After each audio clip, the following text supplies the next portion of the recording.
wa syukurillah la haula wa la quwata illa billah.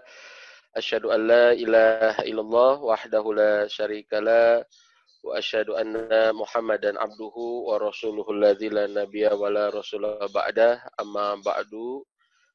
Allahumma inna nas'aluka ilman nafi'an wa rizqan thayyiban wa amalan mutaqabbalan. Allahumma inna na'udzubika min ilmin la yanfa' wa min qalbin la yakhsha wa min nafsin la tashba' wa min da'watin la yustajabu laha. Subhanaka la ilma lana illa ma 'allamtana innaka antal alimul hakim. Alhamdulillah, segala puji bagi Allah yang sudah memberikan banyak nikmat kepada kita semua. Dan pada kesempatan ini insyaallah kita akan bermajlis ilmu bersama gurunda kita, ya Ustadzul Kiram Buya Ar-Razi yang sudah hadir di majlis kita di kesempatan malam ini. Ya insyaallah malmingan ya, malam mingguan kita ya bersama beliau. Ya, jangan kalah dengan sebelah gitu ya, yang malam mingguan di mal-mal begitu ya. Insyaallah. Teringat sebuah perkataan Abu Darda ya, majlusu ilmin wahid ya yukafiru sab'ina majalis sahwin gitu ya. Satu majelis ilmu bisa menghilangkan 70 majelis kelalaian gitu ya. Dan mudah-mudahan kehadiran kita ini sebagai bentuk zikrullah ya. Dan tidak lupa sholawat serta salam semoga terlimpahkan kepada tauladan kita Habibana Nabiyana Sayyidina Muhammad sallallahu alaihi wasallam ya, kepada para sahabatnya, kepada keluarganya yang selalu setia, ya para sahabatnya pula yang selalu membela, termasuk kepada kita yang berupaya untuk menghidupkan sunnah-sunnahnya. Pertama, terima kasih kepada Gurunda Buya Rozi yang sudah bisa hadir di kesempatan malam kali ini. Buya hatur nuhun pisan ya, di tengah kesibukan sama-sama. masih bisa sempat untuk berbagi ilmu dengan kami ya. Kemudian juga tidak lupa kepada para peserta yang hadir ya. Alhamdulillah kami MIM Foundation bisa memfasilitasi Anda sekalian untuk bisa belajar bareng di tengah segala keterbatasan kita hari ini ya, tapi alhamdulillah kita banyak hikmahnya, masih bisa bersilaturahim, menimba ilmu. Mudah-mudahan tidak mengurangi keberkahan ya ilmu kita. Oleh karena itu tidak berpanjang lebar ya, kami persilahkan ya kepada Buya Razi untuk bisa melanjutkan materinya Bu ya. Kita insya Allah pada kesempatan kita kali ini malam ini kita mulai ke bab yang kedua, yaitu hadis yang kedua di hadis Arba'in. Buya Razi, falyatafaddal ya, waktu dan tempat kami persilahkan. Baik, astaghfirullahaladzim. Assalamualaikum warahmatullahi wabarakatuh. Alhamdulillah rabbil alamin, hamdan yuafi ni'amahu yukafi'u mazidah. Asyhadu an la ilaha illallah, asyhadu anna Muhammadan abduhu wa rasuluh. Allahumma salli wa sallim wa barik ala sayyidina Muhammadin nabil ummi wa ala alihi wa ashabihi jama'in wa ba'd. اللهم فقهنا في الدين والتأويل وافتح لنا ربنا كما فتحت لبارك الصالحين وأخرجنا من ظلمات الوهم والجهل إلى المعرفة والعلم آمين رب العالمين. Baik, Ustadz Hasan dan teman-teman semua, semoga Allah berkahi lailnya, malamnya. Kita masuk ke hadis yang kedua, salah satu hadis terpanjang dalam Sahih Muslim, begitu juga dalam Arba'in Nawawi. Imam Nawawi meletakkan hadis ini di nomor 2, saking pentingnya, sehingga kita bisa nanti lihat ternyata semua agama, maksudnya semua ajaran agama kita ada dalam hadis kedua ini. Jadi kalau paham hadis ini, nanti orang target ujungnya nanti dia akan mampu belajar secara sistematik gitu. Jadi dia tahu apa yang akan didahulukan, mana yang akan dia lebih fokus, insya Allah. Jadi targetnya nanti mampu memahami kurikulum belajar agama dengan baik. Baik, hadisnya diriwayatkan dari Abu Hafs, jadi dengan sanad kita yang bersambung kepada Imam Nawawi bersambung kepada Umar.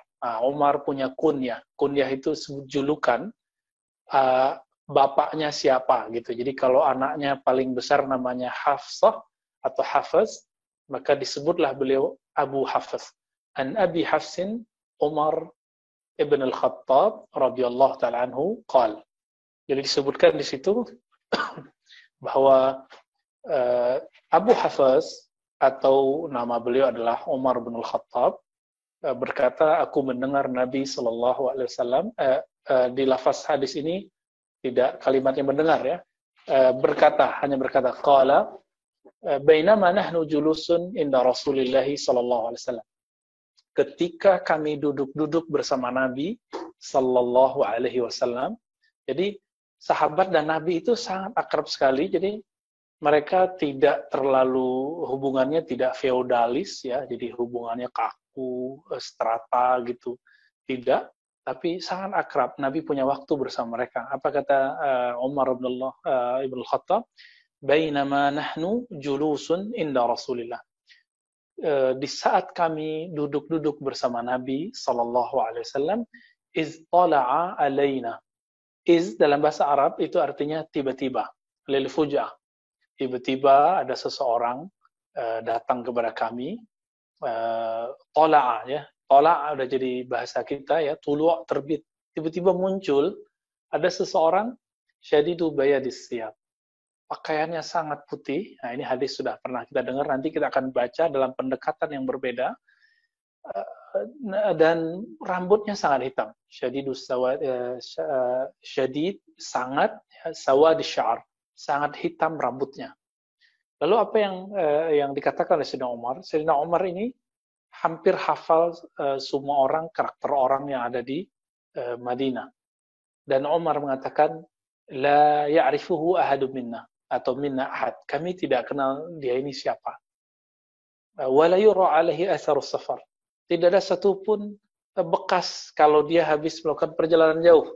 Maka ini adalah ungkapan Sayyidina Umar radhiyallahu ta'ala anhu curiga bahwa orang ini bukanlah orang biasa. Nah ini, jadi dia punya asumsi jangan-jangan ini orang spesial atau dia seorang malaikat, tapi dia nggak disebut di situ. Tiba-tiba orang ini duduk di depan Nabi, ya, fa'asnada rukbatayhi ila rukbatayhi. Duduk mempertemukan dua lututnya dengan lutut Nabi sallallahu alaihi wasallam, duduk seperti kita duduk antara dua sujud. Mungkin terbayang oleh teman-teman. Lalu dia bertanya, "Ya Muhammad, akhbirni anil Islam." Wahai Muhammad, kabarkan aku tentang al-Islam. Dijawablah dengan rukun Islam. Teman-teman sudah hafal rukun Islam, kita nggak usah ulang. Lalu yang kedua, sebelum yang kedua, Sayyidina Umar mengatakan, dia mengatakan sadaqta. Orang yang bertanya ini mengatakan, Anda benar, hai Muhammad. Fa'ajibna lahu yas'aluhu wa yusaddiquhu. Kami heran kepadanya, dia nanya tapi kok mengiyakan. Lalu orang itu bertanya lagi, akhbirni anil iman. Ceritakan aku tentang hakikat iman. Lalu Nabi SAW menceritakan tentang hakikat apa itu iman, dengan rukun iman. Nah, kita juga udah hafal apa rukun iman, saya tidak akan ulang lagi. Dimulai dari iman kepada Allah, ditutup dengan iman kepada takdir. Dan yang ketiga, disebutkan apa itu ihsan. Lalu Nabi SAW memberikan dua kategori ihsan.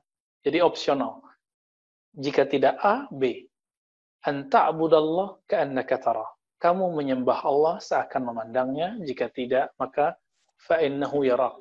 Dia melihatmu. Lalu orang itu bertanya lagi, mata sa'ah? Wahai Muhammad, kapan kiamat? Lalu Nabi SAW menjawab, mal mas'ulun anha bi'alama minas sa'il. Tidaklah yang ditanya lebih tahu daripada yang bertanya. Lalu orang itu bertanya lagi, ya sudah kalau gitu, akhbirni an amaratiha. Ceritakan kepadaku mengenai ciri-cirinya, amarat atau alamat. Lalu dijawablah beliau, antalidal amatu rabbataha.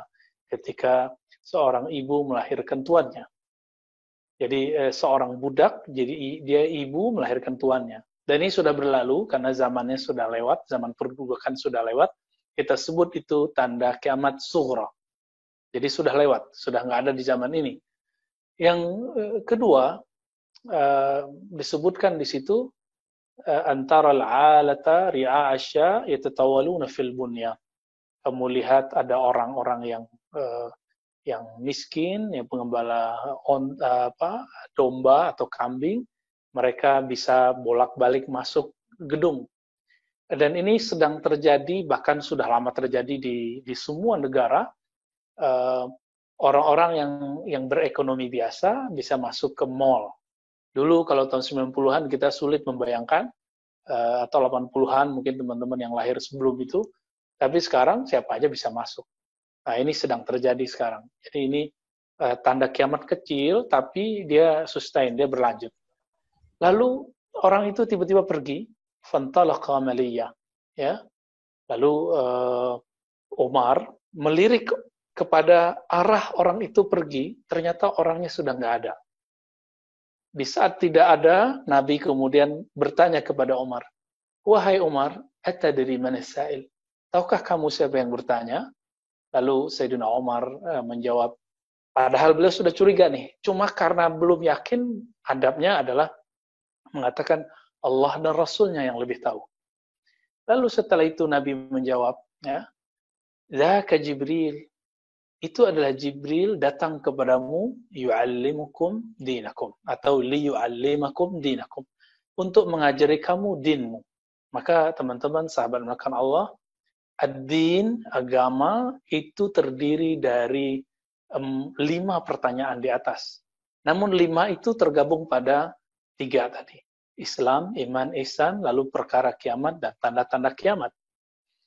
Maka 2 yang terakhir melahirkan satu ilmu yang kita sebut ilmu asketologi atau ilmu tentang akhir zaman. Salah satu adabnya adalah tidak mencoba menakar-nakar, tapi boleh mempersiapkan. Ya. Kecuali kita qalbunya diberi ilham oleh Allah, mungkin kita cerita kepada orang yang pantas mendengarkannya.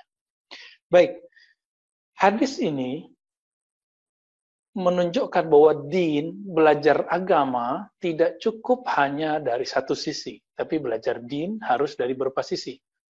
Saya akan mengutip perkataan Imam Izzuddin bin Abdissalam yang bergelar Sultanul Ulama. Jadi ada Sultanul Aulia, ada Sultanul Ulama. Kalau Sultanul Aulia itu adalah Syekh Abdul Qadir Jilani. Adapun Sultanul Ulama, jadi ulama tapi dia punya pengaruh melebihi raja-raja. Namanya Izzuddin bin Abdissalam, salah satu orang yang sangat disegani oleh Imam An-Nawawi. Jadi Imam Nawawi membaca karya-karya beliau. Maka masuklah hadis ini ke dalam Arba'in Nawawiyah. Apa kata Imam Izzuddin bin Salam? Jadi kita menjelaskan hadis ini, Imam Nawawi punya guru. Jadi kita menjelaskan hadis ini dengan guru si pengumpul hadis ini. Izzuddin bin Salam mengatakan, Al-Islam, Islam itu adalah inti dari keberagaman orang awam di kalangan mukmin. Jadi maratibuddin li'amatil mu'minin. Jadi orang beriman yang awam itu tataran beragamanya baru sampai al-Islam. Coba lihat al-Islam teman-teman semua. Al-Islam mulai dari rukun Islam pertama sampai terakhir itu fisik. Syahadat itu fisik. Maka orang munafik, orang muslim itu perbedaannya di hati. Itu bukan urusan kajian al-Islam. Dalam al-Islam kalau dia sudah baca la ilaha illallah dengan lidahnya, muslim. Baik. Syahadat, salat, puasa, sedekah, zakat, kemudian haji, umrah, semuanya fisik, semuanya materi. Maka kajian al-Islam itu adalah kajian tentang hukum-hukum yang zahir. Inilah yang saya sudah pernah bahas di beberapa tempat, kita ulang sedikit sini. Ilmu ini melahirkan satu ilmu namanya ilmu hukum Islam. Ilmu hukum Islam ini melahirkan nanti mazhab. Jadi, dan semua ini muncul di zaman salafus saleh. Berapa mazhab muncul dalam tradisi ulama salafus saleh? Lebih dari 100 mazhab. Namun yang eksis sampai hari ini cuma 5 mazhab. Ditambah sekarang muncul anti mazhab. Ya. Jadi, ulama salaf bermazhab bahkan menciptakan mazhab. Maka saya berkali-kali mengatakan kepada teman-teman semua, ciri-ciri orang ikut salaf mesti bermazhab. Karena imamnya, imam salaf adalah imam yang menciptakan mazhab. Lalu bagaimana dengan kalam Imam Syafi'i? La tuqalliduni, jangan taklid kepadaku. itu Imam Syafi'i berbicara kepada muridnya yang sudah sampai level mujtahid seperti Muzani, Rabi' Al-Muradi, Al-Buwaiti. Tentu nama-nama ini mungkin sebagian teman-teman mohon maaf tidak akrab dengan nama ini, tapi mereka adalah orang-orang yang sudah sampai di derajat mujtahid, tapi mujtahid yang masih terikat, namanya muqayyad. Jadi di zaman salafus soleh lah eksis semua mazhab. Coba lihat, Imam Syafi'i lahir tahun 150. Di tahun itu wafat seorang imam namanya Abu Hanifah. Abu Hanifah yang kita sebut Hanafi. Kemudian di 179 Imam Malik wafat. Kemudian di 198 Imam Sufyan bin Uyainah yang juga punya mazhab sendiri, guru dari Imam Syafi'i, itu wafat. Setelah itu Imam Syafi'i 204 wafat. Lanjut nanti 241 Imam Ahmad bin Hanbal wafat. Imam Bukhari setelah itu lagi, karena Imam Bukhari berguru ke murid-murid Imam Syafi'i. Siapa? Yaitu Imam Bukhari berguru kepada Ahmad bin Hanbal dan Humaydi. Saya sudah menyebutkan di pertemuan pertama bulan lalu, kayaknya sudah lama banget ya Ustaz Hasan ya, bahwa Imam Bukhari menempuh jalan sekitar 4.000 kilo untuk mengejar hadis ini ke Mekah. Padahal beliau sudah dapat hadis itu di kampungnya, tapi dia ingin mendengar hadis yang sama dari murid Imam Syafi'i dan murid Imam Sufyan, bernama Al-Humaydi, Imam Mekah. Jadi beliau Imam Mekah. Inilah orang berguru. Jadi berguru itu betul-betul tatap muka, jadi mereka datang dikejar gurunya, tidak cukup baca buku. Humaydi punya kitab Al-Musnad. Tapi kenapa Imam Bukhari tidak mencukupkan baca kitab Al-Musnad? Sebagian nama Imam Ahmad punya kitab Al-Musnad, tapi Imam Bukhari ingin bertemu mereka dan bertatap muka, belajar bertalaki. Itu yang sering kita bahasakan. Imam Bukhari itu juga dikatakan punya mazhab sendiri, tapi setelah dilihat mazhabnya mirip dengan mazhab Imam Syafi'i atau mazhab Hanbali. Jadi antara dua itu. Jauh dari mazhab Hanafi ya. Kalau kita lihat beliau beruntung bertemu Imam Qutaibah. Imam Qutaibah ini pernah berguru ke Imam Malik. Maka dalam bab ini, jadi antara beliau dan Imam Malik biasanya 2 orang, tapi di situ cuma 1 orang. Oke, kita tinggalkan itu. Jadi Al-Islam melahirkan satu ilmu namanya ilmu fiqh, ilmu mazhab. Ya, bermazhab. Apa beda mazhab dengan manhaj? Sebenarnya sama aja, ya. Cuma beda-beda istilah aja sekarang ya. Kalau saya terjemahkan apa itu mazhab? Mazhab itu adalah ajaran kitabullah dan sunnah Rasulullah yang dikumpulkan oleh seorang imam. Karena imam itu yang mengumpulkan, menyederhanakan, disebutlah itu mazhab Imam Fulan. Bukan berarti imam itu membuat sebuah ajaran agama seperti yang digambarkan oleh orang-orang yang anti mazhab. Ya, oke. Lanjut yang kedua, tentang al-iman. Al-iman ini percaya, kalau diterjemahkan. Percaya itu adalah kontak antara pikiran dengan kolbu. Pikiran kita, akal kita, tugasnya cuma 2. Mempercayai atau menolak. Ilmu ini kemudian melahirkan sebuah satu disiplin ilmu yang disebut ilmu akidah. Maka teman-teman kita belajar akidah. Kadang disebut istilahnya ilmu tauhid. Di kampus-kampus disebut ilmu kalam. Tapi ilmu kalam lebih kepada sejarah dan perdebatan. Sedangkan ilmu tauhid atau ilmu akidah itu lebih kepada memantapkan konsep berpikir. Nah, bagi teman-teman yang masih ada waktu, biasanya Senin di pekan pertama dan ketiga, saya ada kajian Zoom juga untuk komunitas kita yang juga online, itu diselenggarakan oleh Ustadz Kopri ya. Nanti silakan ikut kalau mau.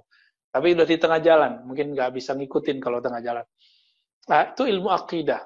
Jadi perdebatan antara orang-orang hari ini saya lihat tidak hanya perdebatan fikih. Kalau orang yasinan nggak yasinan itu fikih.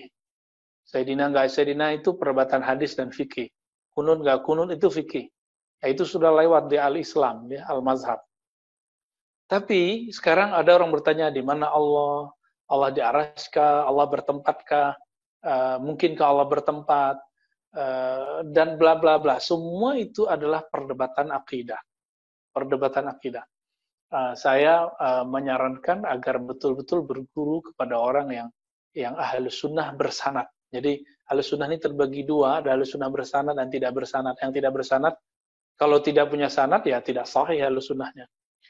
Dan yang ketiga, al-ihsan, melahirkan sebuah ilmu qalbu, ilmu rohani, yang perdebatannya muncul mengenai nama ilmu ini. Apakah ilmu ini disebut tazkiyatun nufus atau disebut tasawuf? Kalau kita buka kitab-kitab tasawuf, tazkiyatun nufus hanya salah satu bab di dalamnya. Maka kita cek tasawuf itu adakah di zaman salafus soleh? Ternyata ada. Ada satu kitab tua yang berasal dari salafus soleh, yaitu karya Imam Al-Haris Al-Muhasibi. Beliau punya kitab beberapa tentang akal, tentang zuhud, ya, tentang muhasabah. Dan beliau sezaman dengan Imam Ahmad bin Hanbal dan imam-imam yang lainnya, dan beliau salaf. Begitu juga Imam An-Nasa'i berguru kepada ulama salaf namanya Yahya bin Yahya As-Sufi. Imam Syafi'i juga semasa dengan Imam Sufi namanya Ma'ruf Al-Kharqi. Begitu juga Daud At-Ta'i. Mereka sezaman semua. Sezaman semua. Nah, maka teman-teman semua, kalau ada orang bertanya, tasawuf ada nggak di zaman salaf? Ada. Lalu orang yang nggak sholat itu sufi nggak? Nggak, itu bukan sufi. Ya, sufi itu menjunjung tinggi syariat. Mereka mesti bermazhab, mesti berakidah yang sahih, lalu kemudian menjalani lelakon sufi. Baik. Jadi dari situ muncullah 3 ilmu. Ilmu tentang fikih, bermazhab. Ilmu tentang akidah disebut bermanhaj. Walaupun tadi sebenarnya sama, tapi supaya berbeda kita bedakanlah. Dan ilmu tentang qalbu atau tasawuf, tasawuf ini jalannya mesti dengan nama thariqah. Jadi kalau di fikih ada mazhab, di akidah ada firqah manhaj, maka dalam bab tasawuf ada istilah thariqah. Apa arti thariqah? Thariqah artinya jalan, atau semacam kurikulum lah, kurikulum. Ya, tidak lebih dari itu. Dan di hadis tersebut tadi yang saya sebutkan ada 2 pertanyaan lagi, yaitu kapan kiamat dan tanda-tanda kiamat. Ini yang kita sebut ilmu akhir zaman. Ilmu akhir zaman ini, teman-teman semua, jangan sampai mencampur adukkan antara teori konspirasi dengan hadis-hadis palsu, lalu ketidaksabaran kita melihat kondisi hari ini, akhirnya kemudian kita ngotot kalau Dajjal muncul tahun sekarang, ya, Mahdi begitu. Nah, ini jangan terlalu tergesa-gesa.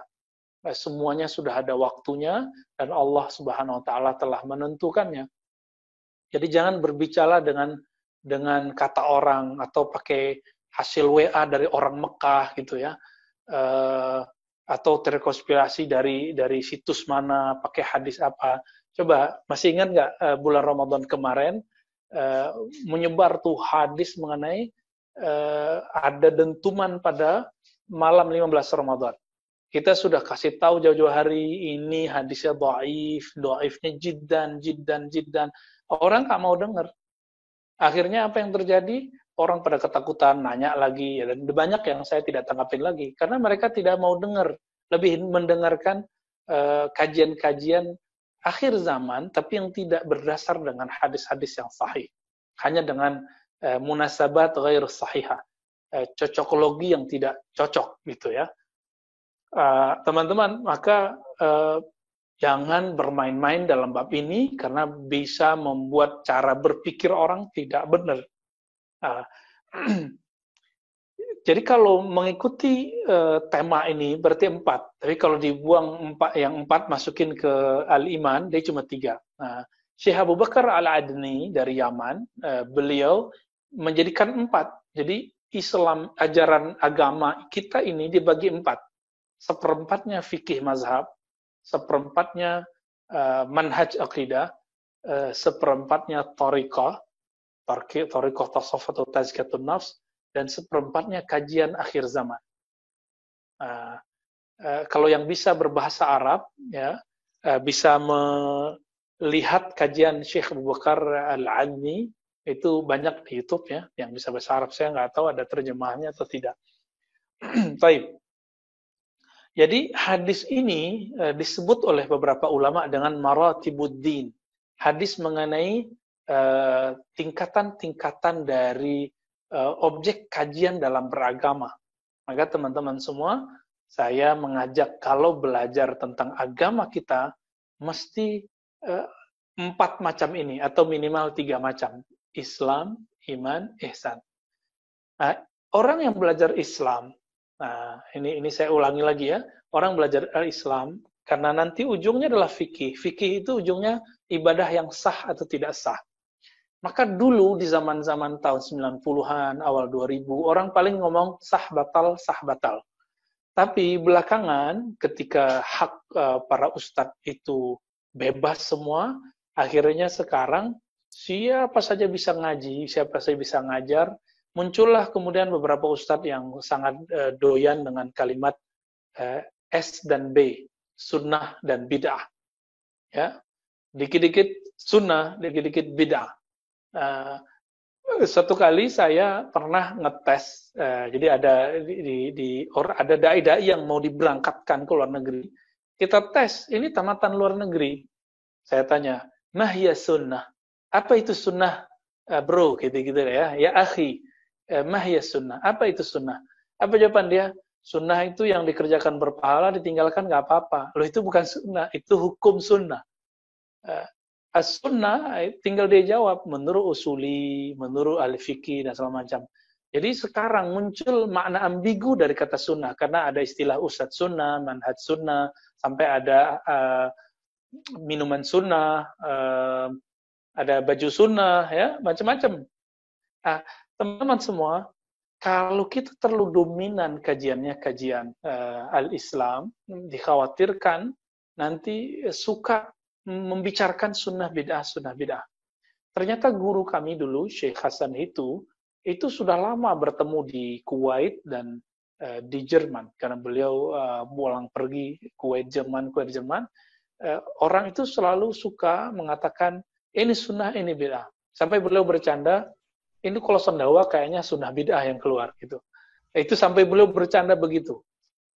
Padahal kalimat sunnah bid'ah ini bukan mainan sederhana. Kita harus hati-hati dalam memvonis ini sunnah ataupun bid'ah. Kenapa? Nabi SAW mengatakan kullu bid'atin dalalah wa kullu dalalatin finnar. Semua bid'ah itu sesat masuk neraka. Maka sekali saja saya mengatakan ini bid'ah, maka dia langsung neraka. Nah, nanti di hadis berikut nanti ada tentang kajian khusus apa itu bid'ah. Insya Allah, sabar. Saya hanya ingin mengatakan kalau terlalu dominan ngaji fikih, maka nanti orang jadi kaku, suka ngomong sunnah bid'ah, atau suka memvonis orang lain.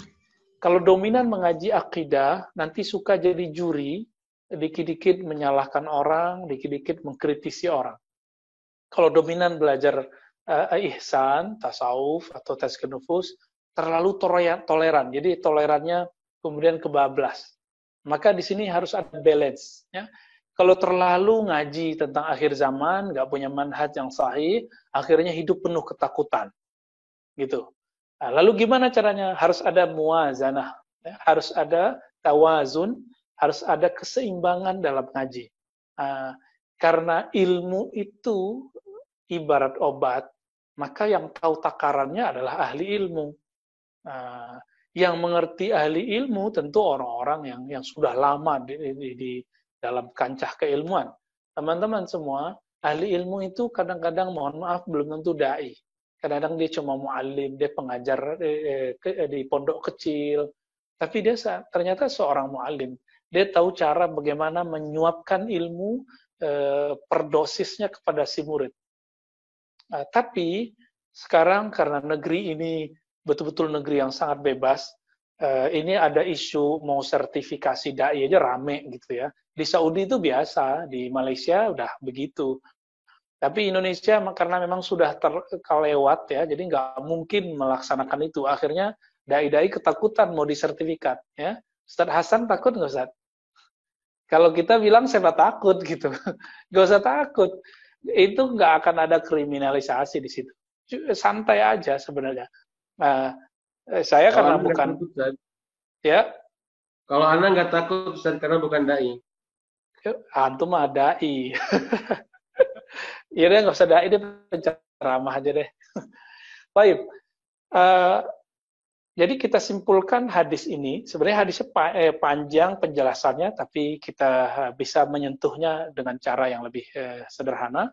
Jadi belajar agama itu coba seperempatnya belajar fikih, seperempatnya belajar akidah, seperempatnya belajar ilmu kolbu, seperempatnya belajar ilmu tentang akhir zaman. Ya, jadi kalau udah seperempat ini kita bisa bagi nih setiap minggu, setiap hari, baca bukunya sudah jelas, maka akan ada kenyamanan dalam beragama. Saya banyak dapat aduan, Ustadz kok saudaraku hijrah, sekarang kok nggak nyapa ya? Kalau ketemu kok nyalahin terus ya? Kalau ketemu debat terus ya? Ini apa yang terjadi? Mungkin dia kelebihan dosis belajar fikih.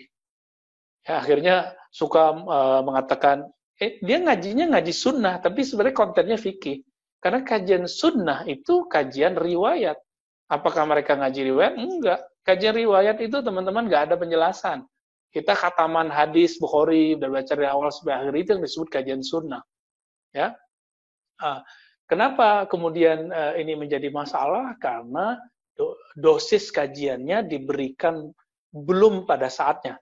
Bayangkan orang baru ngaji, baru tobat sebulan, 2 bulan, setahun, 2 tahun, langsung kemudian diberikan pengajaran biar jadi kritis terhadap sunnah bid'ah. Padahal ini bidangnya ulama mufti, ahli fatwa. Apa yang terjadi? Muncullah nanti seharusnya orang hijrah itu tambah bercahaya hatinya, tapi malah tambah banyak musuhnya, tambah gelap pikirannya, kolbunya. Jadi takbir itu yang kebayang bagi dia bukan menyembah Allah, tapi kemudian kesalahan-kesalahan orang sekitarnya, imam di depannya, kesal karena temannya tidak mau mendekatkan kakinya. Nah, ini yang terjadi. Karena belajar fikih kelebihan dosis, kira-kira begitu. Kalau belajar akidahnya kelebihan dosis, apa yang terjadi? Suka debat, suka ngeritik orang. Nanti kalau terjebaknya di tajsim, suka meyakini Allah bertempadan, segala macam. Kalau suka kajian tasawuf terjadi, semuanya slow, ya, semuanya orang baik. Ujung-ujungnya nanti pluralisme beragama. Nah, ini harus dibendung. Nah, terakhir ketika orang dominan ngaji eskatologi, ya itu kan sempat booming ya sebelum Ramadan, sebelum pandemi. Apa yang terjadi? Orang berpikir secara konspiratif. Konspiratif itu ada ilmunya. Kalau nggak sesuai dengan ilmunya, jadinya ngarang. Nah, cocokologi yang tidak berkesudahan. Dikasih tahu jangan cocokologi, malah ngamuk-ngamuk nanti. Ya. Baik, kira-kira itu Ustadz Hasan. Silakan nanti kalau ada yang mau didiskusikan, tafadhol.